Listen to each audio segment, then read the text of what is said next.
이러한 박해와 고난 속에서 마스자키에게는 하나의 영감이 왔습니다.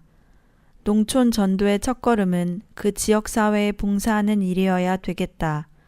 아는 것은 사랑의 시작이라고 했는데 사정을 잘 알고 지방 사람들과 친숙해지고 지역 토착인들에게서 존경을 받지 않고서는 안 되겠다고 그는 깨달았습니다. 거기서 그는 지역사회를 보다 잘 알고자 스스로 지원하여 마을의 우편 배달부가 되었습니다. 배달부 아저씨, 뭐라고 써있는지 좀 읽어주세요. 미안하지만 회답 좀 써주실 수 있을까요? 하고 마을 사람들은 부탁해 왔습니다. 그는 이런 부탁에 대비해서 늘 가방 속에 따로 문갑을 만들어 엽서, 편지지, 우표까지 가지고 다녔습니다. 글자를 읽지 못하는 사람들에게는 대독을 해주고 또 대신 회답도 써주었습니다. 때에 따라 이 우편 배달부는 격려도 해주고 위로할 때도 있고 또 전도자가 되어서 사람들의 좋은 상담력이 되기도 했습니다. 이와 같이 해서 마을 사람들의 형편을 자세하게 알 수 있게 되었습니다. 참 친절한 분이로군. 모르는 것이 없네.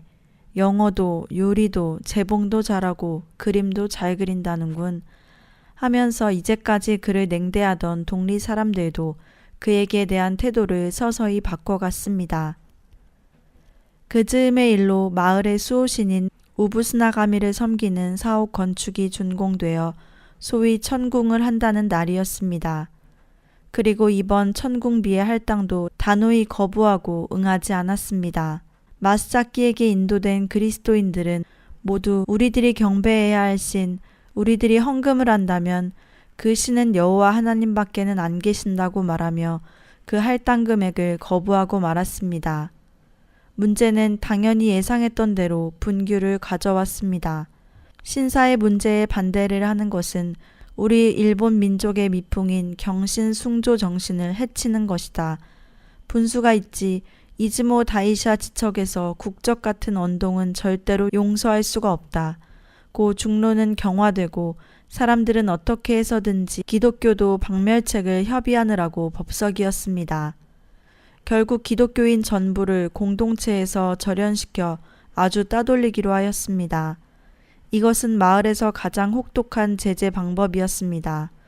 인권 유린이라고 호소해도 신앙의 자유를 따져도 마을 사람들에게는 막무가내로 통용되지 않았으며 이것이 더 과열되어 폭력으로까지 번져나갔습니다. 소수의 신도들은 과감하게 저항하였고 그 중에서 가장 격심한 공격의 대상으로 삼은 것은 마스자키였습니다. 또 소작인인 세 사람의 신자에게는 예수쟁이에게는 밭을 빌려줄 수 없다고 지주로부터 소작 계약이 취소되고 말았습니다. 예수쟁이를 추방하라는 표현은 모처럼 신앙을 결심했던 사람들을 떨게 만들었고 딸을 가진 부모들은 딸의 혼담이 깨질세라 겁을 내게 되었습니다. 그러나 신도들의 신앙은 더욱 불이 붙어 어느 한 사람도 거센 시련에 굽히는 사람이 없었습니다. 신도들은 마을의 한쪽 모퉁이에 있는 후지가세 야마의 성터에 올라가 며칠 밤이고 불을 지피며 철야 기도회를 계속하였고 어느덧 이 모임은 겟세만의 기도회라고 호칭하게 되었습니다. 바로 이해 8월이었습니다. 모처럼의 호우로 히이가와가 범람하여 전답들을 유실되어 1893년 이래의 흉작인데다가 마을에는 이질이 유행하여 환자 13명 중 8사람이 잇따라 죽어간 불상사가 생겼습니다. 도깨비집에서 너구리와 태연하게 생활하던 예수 미치광이다. 8치 살무사의 소굴에서도 끄떡없이 자던 놈인데 필시 예수의 마술을 쓴 것이 분명하다. 또 요새는 후지가세야마에서 밤새워 주문을 외우며 기도를 한다는데 악마의 이교의 미치광이가 진짜 천궁을 방해를 해서 이 이즈모 지방 신들이 진노를 했나봐.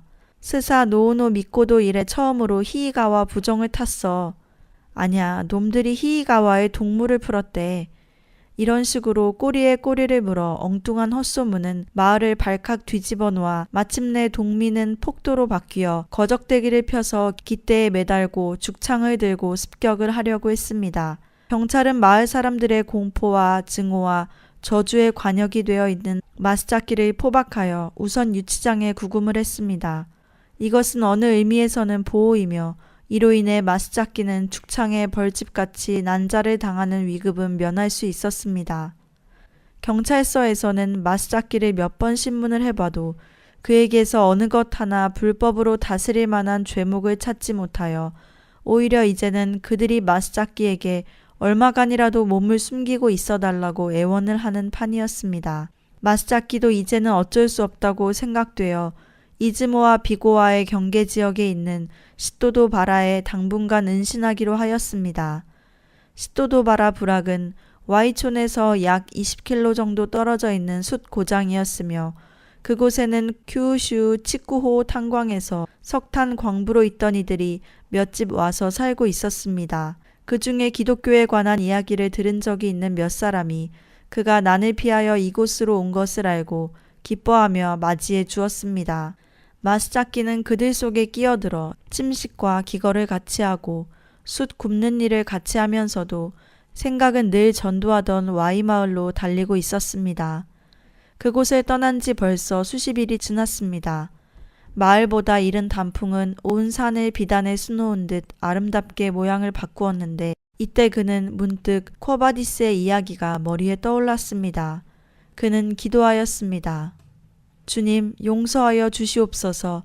종을 다시 Y마을로 보내주시옵소서.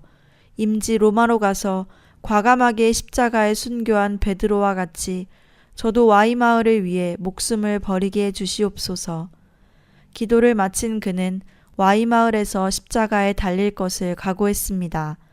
그리하여 울면서 전송하는 시토도바라 사람들을 뒤로하고 출발한 것은 그해 12월 22일 추위가 빠른 추 곡구 산맥 오지에 저녁 안개가 깔릴 무렵이었습니다.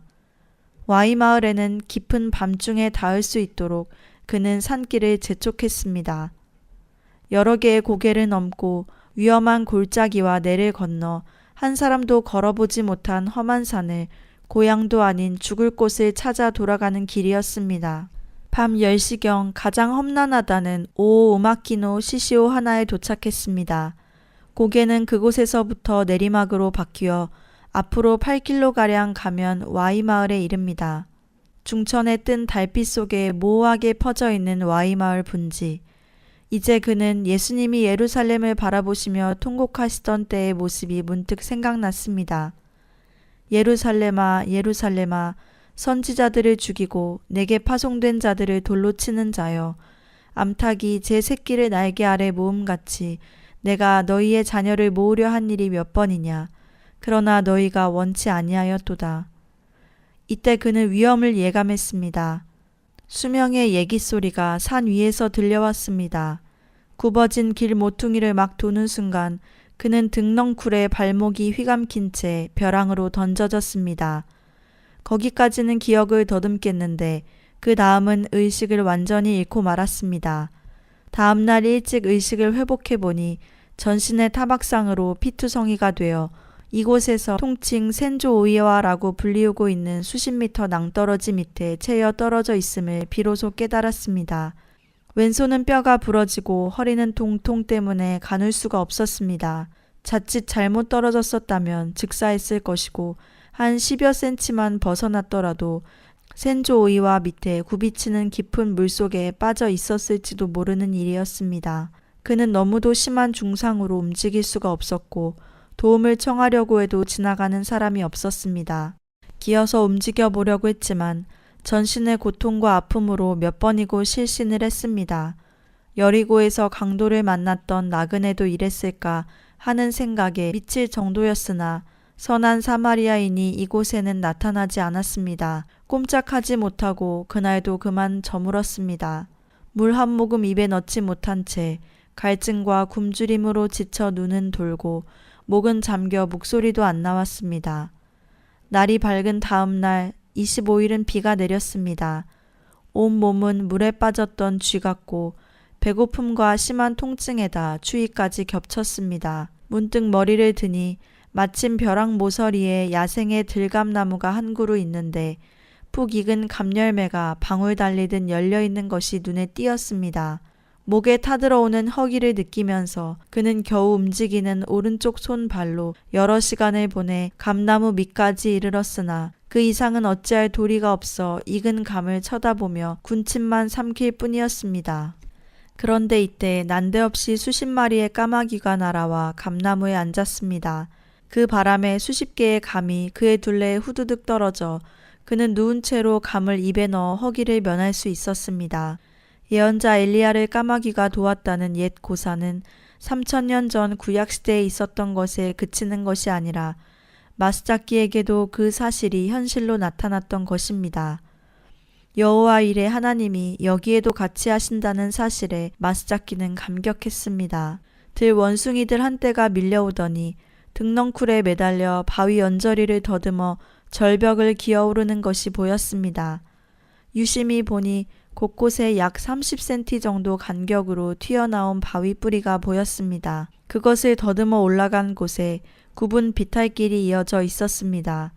그는 억지로 움직이는 오른쪽 손발에 힘을 주어 하나하나 손잡이를 더듬어 발 디딜 바위 뿌리를 옮겨서 겨우 길가에 이르렀지만 너무 지친 그는 실신하고 말았습니다. 의식을 회복했을 때 그는 10km 정도 남쪽의 히로시마県아부라기조의 S라는 외과병원 입원실에 누워 있었습니다. 2년 전 어느 여름날 제목을 실은 집마차 한 대가 시시가하나에 왔을 때 마차를 끌던 말이 일사병으로 쓰러져 가고 있었습니다. 마침 그때 이곳을 지나가다 말을 발견한 마스잡기는 자기가 쓰고 있던 밀짚 모자로 먼 곳에서 샘물을 길어 몇십 번이고 왔다 갔다 하며 말에게 물을 먹이고 몸에 물을 끼얹어 도와준 일이 있었습니다. 그때 그 마부가 마침 이곳을 지나가다가 웬 사나이가 피투성이가 되어 쓰러져 있는 것을 보게 되었습니다. 낯익은 모습 같아 자세히 보니 몇 년 전에 도움받은 일이 생각났습니다. 말이 쓰러졌던 같은 장소에 이번에는 말을 구해준 그 사람이 쓰러져 있다니 아직 살아있는 것 같으니 우선 의사한테 데려가자 하며 마부는 인사불성의 마스잡기를 아부라기 쪽까지 집마차에 싣고와 치료를 받게 한 것이었습니다. 시마네県어떤 군의 군회의원 A는 40여 호의 소장농을 거느린 대지주로 또한 고리대금업자였습니다. 그러므로 그는 금력과 권력을 다 갖춰 그 지역에서는 아무도 섣불리 할 수 없는 세도가요 그곳의 거물이었습니다. 그는 제때의 빚을 갚지 못하면 채무자의 아내나 딸을 데려가 무상으로 노동을 강요하는 일이 예사였습니다. 오늘날 같으면 인권유린이라고 지탄받을 일을 거침없이 해내는 위인이었습니다. 사람들은 그를 가리켜 채권자라기보다는 도깨비 귀자의 귀권자라고 불렀으며 그의 문중 사람들까지도 두려워하는 존재였습니다. 이 A는 오직 하나님의 권위만을 인정하는 기독교도들, 더욱이 그들의 수괴라고 할 수 있는 마스잡기를 증오했음은 당연한 일이었습니다. 지난날의 여러 가지 박해들도 대부분이 A의 선동에 따라서 저질러진 마을의 경방단 또는 청년 단원들의 소행이었습니다. Y마을의 소학교 교감으로 있는 A의 아들 B는 아버지의 권력을 믿고 교장 이상의 권세를 휘두르고 있었습니다. 매주 월요일 조례 때에는 언제나 교장을 제쳐놓고 조례대에 올라가 어제 교회 갔던 사람은 정직하게 손들어봐.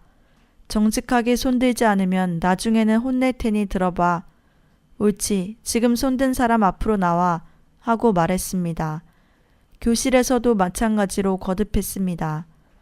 어떤 때는 전날 서예 시간에 연습을 하던 양동이의 벼룩물을 학생에게 시켜 연적에다 먹물을 채우게 하여 그 연적을 교회 학교 학생에게 눈높이까지 올려 들고 서 있게 했습니다.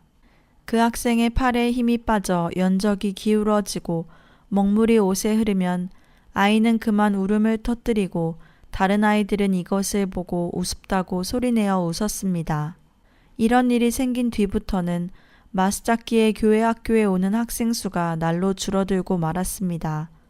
이 지방에서는 장티푸스가 자주 유행하므로 사람들은 장티푸스를 그리 두려워하지 않았습니다. 그러나 좀처럼 유행하지 않는 콜레라는 몹시 두려워했습니다.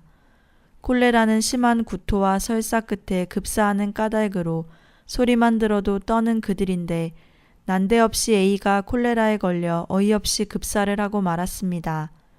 전염병으로 죽은 시체는 법률로 매장을 금지하고 있기 때문에 화장을 해야만 했습니다. 그러나 그렇게 두려워하고 미워하던 A의 시체를 화장하는데 거들어주겠다고 나서는 사람은 한 사람도 없었습니다. 죽은 지 사흘이 되었는데도 시체는 스와야마 산중턱에 그대로 놓여 있었습니다. 제일 난처한 것은 그의 가족들과 동사무소와 주재소 순사들이었습니다. 어느 날 마사키는 동사무소 게시판에 붙어있는 한 장의 공고문을 보았습니다. 거기에는 11 인부 급히 채용, 특수작업임, 보수는 일당 5엔의 청주 한 대임 하고 기록되어 있었습니다. 그는 그냥 지나치려다 동호회 서기인 M에게 그 이유를 듣고 짐작이 갔습니다. 스와야마 산 위를 까마귀 떼들이 소리를 내며 빙빙 돌고 있는 것도 그 까닭이었습니다. 그는 지난 날을 돌이켜 보았습니다. 그리고 처절하게 죽어간 A에게 생각이 미치자 저도 모르게 눈물을 흘렸습니다. 눈물을 닦은 뒤 주님 같으시면 이런 경우 어떻게 하셨을까 하고 생각했습니다. A도 사람이며 하나님의 아들 중에 하나가 아닌가. 40여 호가 넘는 이웃 사람들에게나 가족에게까지 버림을 받고 밖에 버려져 까마귀들의 놀이개가 되다니 하고 생각하니 측은한 마음이 앞서 마스자키는 동호회 서기를 찾아가 말했습니다. 내가 화장을 해주리다. 나에게는 보수도 필요 없소. 선생님, 제정신으로 말씀하시는 겁니까? 선생님은 그 사람에게 온갖 수모를 겪고 원수 같은 푸대접을 받으시고서도 아무 말 말고 내가 그 일을 하게 해주게. 그날 저녁 마스자키는 장작 20단과 석유 한 통을 동호회에서 받아가지고 동호회 청부와 같이 산으로 향하였습니다. 청부는 도중에서 갑자기 배가 아파서 움직이지도 못하겠다는 핑계를 대며 산을 내려가고 말았습니다. 인체는 그리 간단하게 타지 않았습니다.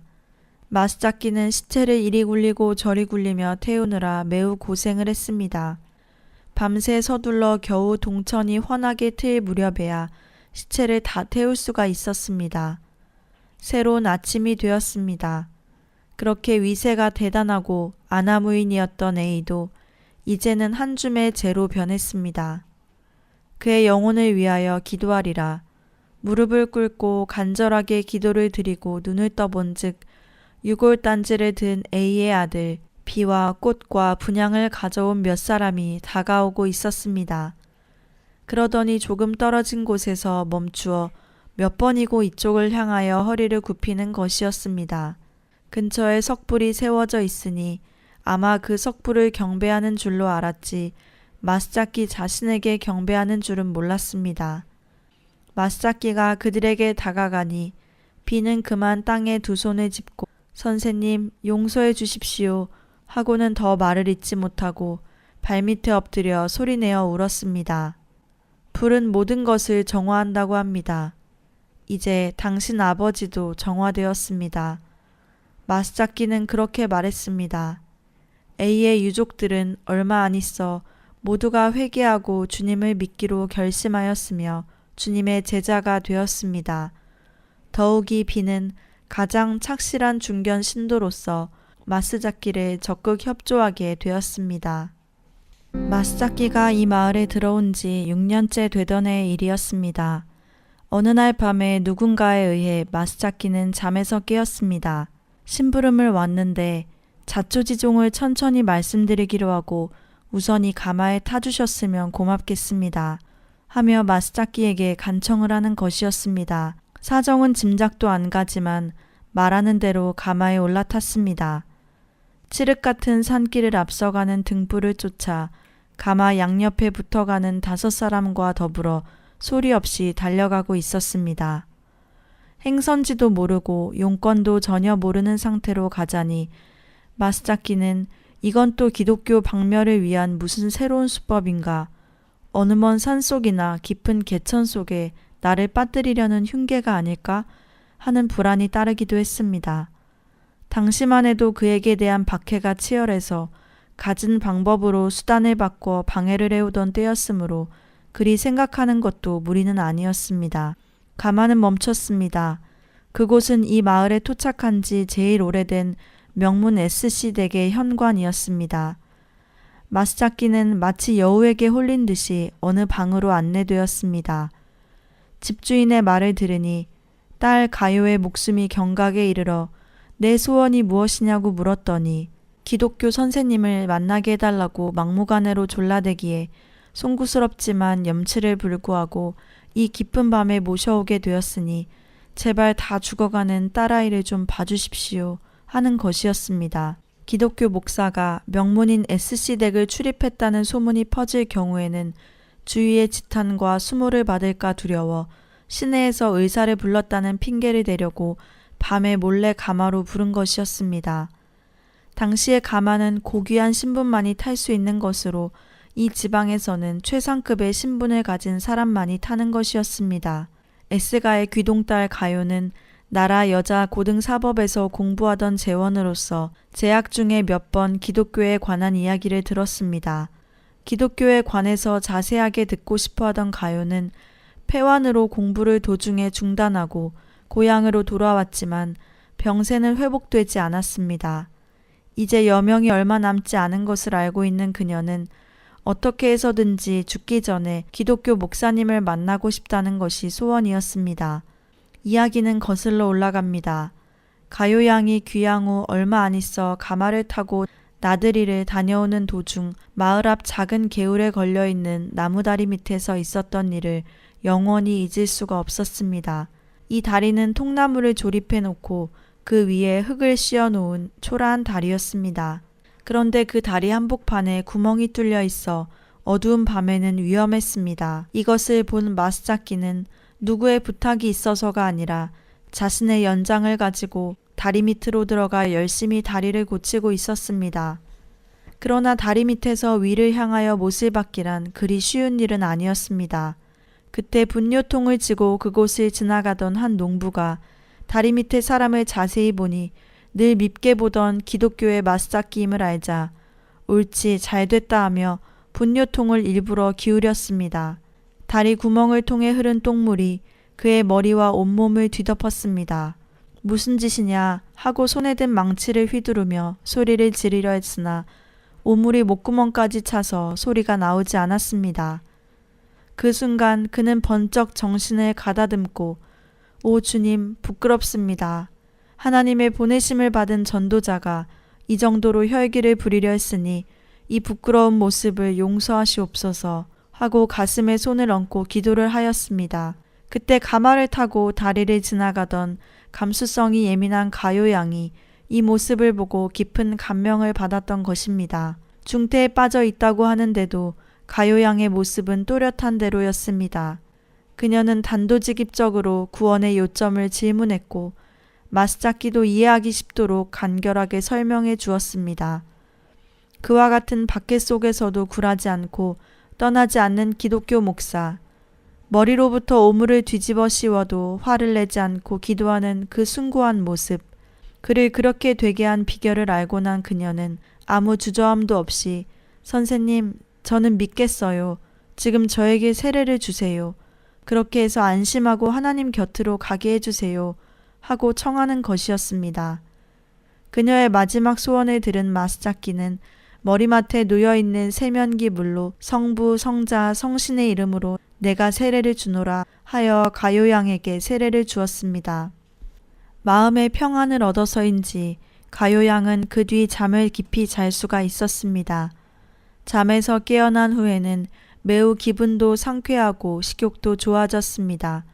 오늘 내일하며 마음을 조이던 가족들은 어쩐 일로 가요가 저렇게 기운을 차리며 꼼짝하지 못하더니 이제는 제 힘으로 일어나 앉기도 하는가 하고 의아해했습니다.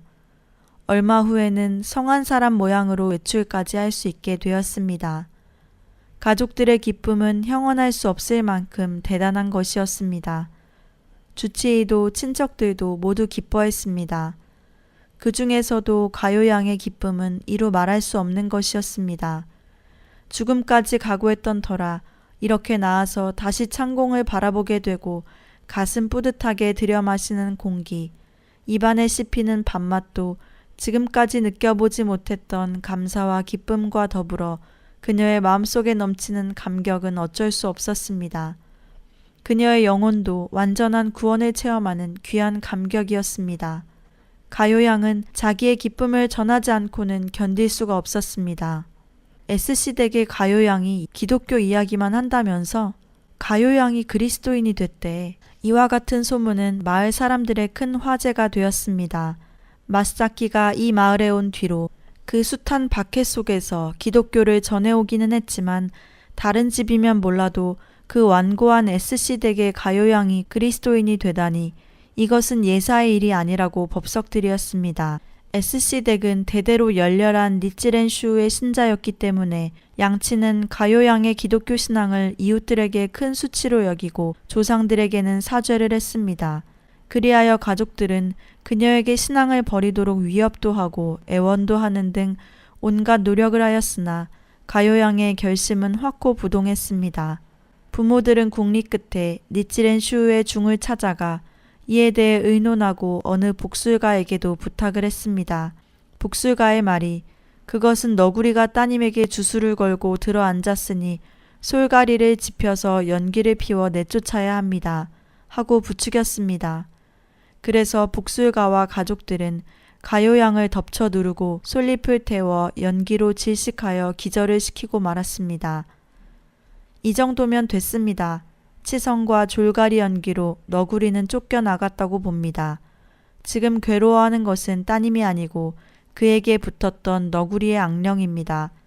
그러므로 따님이 괴로워할수록 영험이 뚜렷한 증거입니다. 라는 말을 남기고 복술가는 돌아갔습니다. 가요 양의 육체는 이로 인하여 급속하게 쇠약해졌습니다. 그러나 무지한 사람들은 너구리의 악령을 내쫓는다고 날마다 그녀의 병상을 찾아 법석대며 괴롭혔습니다. 기독교를 버리라는 요구에 대해 그녀의 대답은 언제나 죽을지언정 버릴 수 없습니다.로 일관했습니다.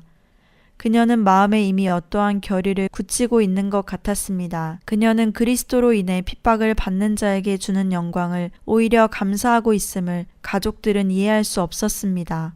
너구리의 혼이라면 저 정도로 연기를 풍겼으면 나올 만도 한데 안 나오는 것을 보니 여우인가 보군. 그렇지, 여우의 악령이야. 여우 중에서도 이다나의 예수 도깨비의 여우 귀신이야. 하고 가족들이나 인근 사람들은 떠들어댔습니다.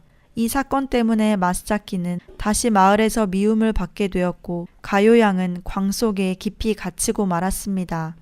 그리고서 어릴 적부터 돌봐주던 후사노라는 노파가 그녀의 주변을 챙겨주는 것 외에는 아무도 근접하는 이가 없게 되었습니다.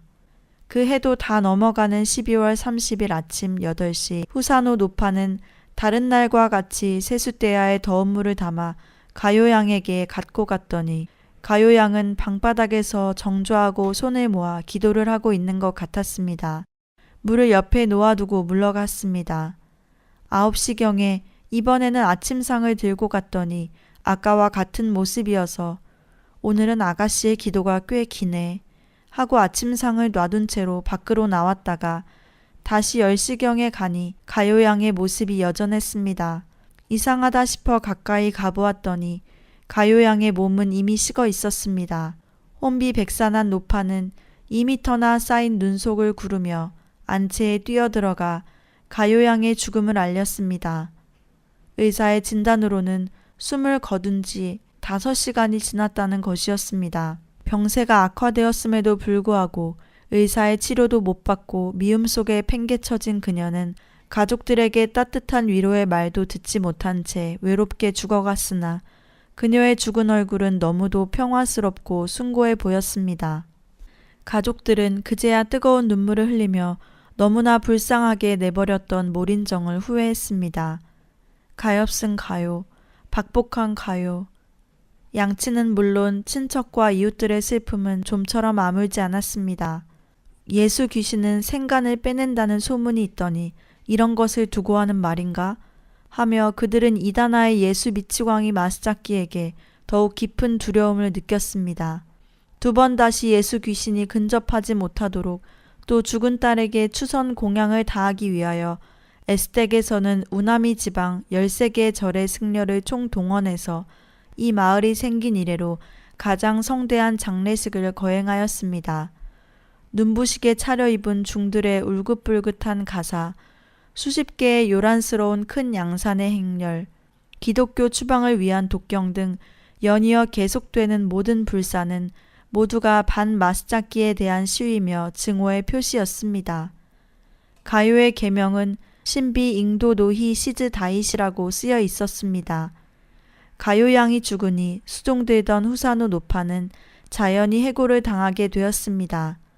노파는 가요 양이 쓰고 있던 비단 이불 한 채를 그의 유품으로 얻어와 어느 날 그 이불을 세탁하려고 실밥을 뜯는 중에 한쪽 실밥이 빠지면서 공책 한 권과 너덜너덜해진 낡은 책 한 권이 그 속에서 빠져나왔습니다. 그를 읽지 못하는 노파는 곧 그것을 가요 양의 양친에게 전해주었습니다.